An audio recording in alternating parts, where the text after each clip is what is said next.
Okay. The state in the past legislative session exempted baseball stadiums in Hartford and New Britain from the 10% admissions tax, sales tax on a ticket price. And Norwich City Council voted unanimously last week, 2 weeks ago, to pursue equal treatment for Norwich Dodd Stadium to help pay for needed repairs, updates. The stadium is now 22 years old, needs capital improvements, needs some major items. And they feel they've been treated unfairly. The stadium was built on target, under budget, $10 million, not $100 million. Right. And they got left out. How do you feel about that exemption, given the state's economic situation? Yeah, and I find that it's not just with the stadium that we get ignored.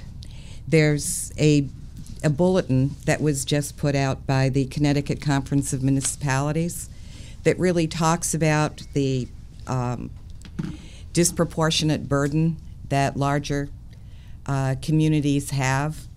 And yet there are only 4 cities that are mentioned, and not one of those cities is east of the Connecticut River, and which is not a surprise, I don't think, to, again, anybody in this room.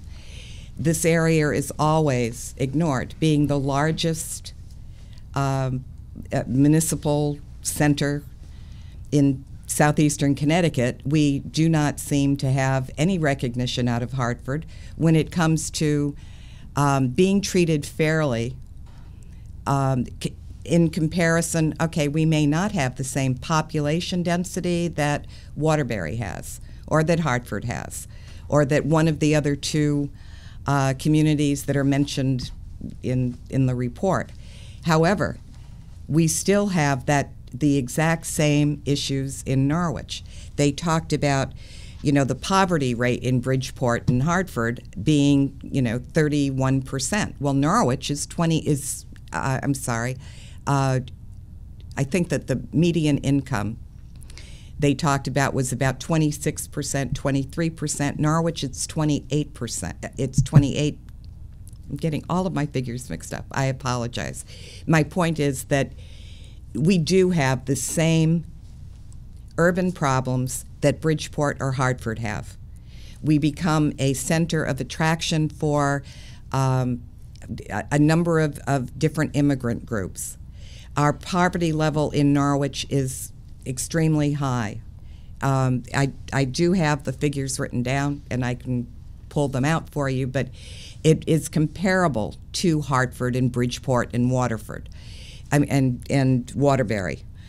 So for the state to always only point out everything west of the river that is in need of assistance because of what the economy has done, and always continually ignore what happens in eastern Connecticut, is part of the problem.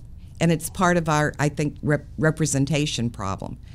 It's not that I think that our representatives or senators in the past have not tried to shout loud enough about why are we not being included in these issues when they affect us so drastically? Why is it just convenient to ignore the entire state east of the Connecticut River? All right, Representative Riley, the question went back in particular to the fact that the stadium in Norwich did not get the same treatment on the exemption to the ticket tax that stadiums in Hartford and New Britain. And while you're answering that, I was wondering, why didn't you make sure that legislation included Norwich in its stadium? Certainly. First of all, I'm proud to say that I was a member of the Norwich Baseball Stadium Authority for 6 or 7 years.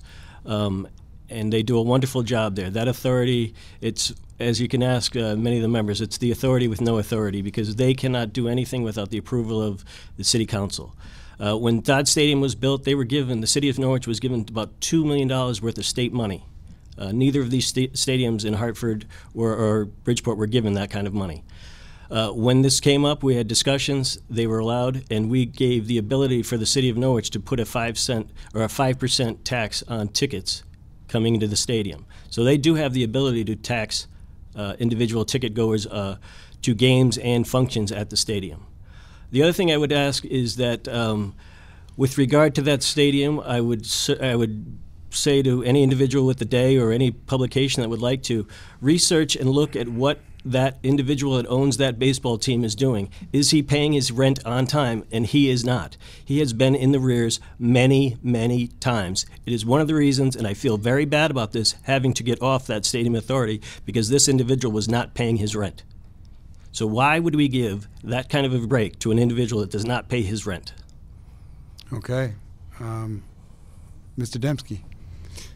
So we are talking about a 10% tax forgiveness, essentially, right? Claire, could you just make sure we get the question clarified? They don't want to remove the tax. They want to divert the revenue from the tax to cover the capital improvements needed to the stadium rather than turning over the money to the state. Mm-hmm.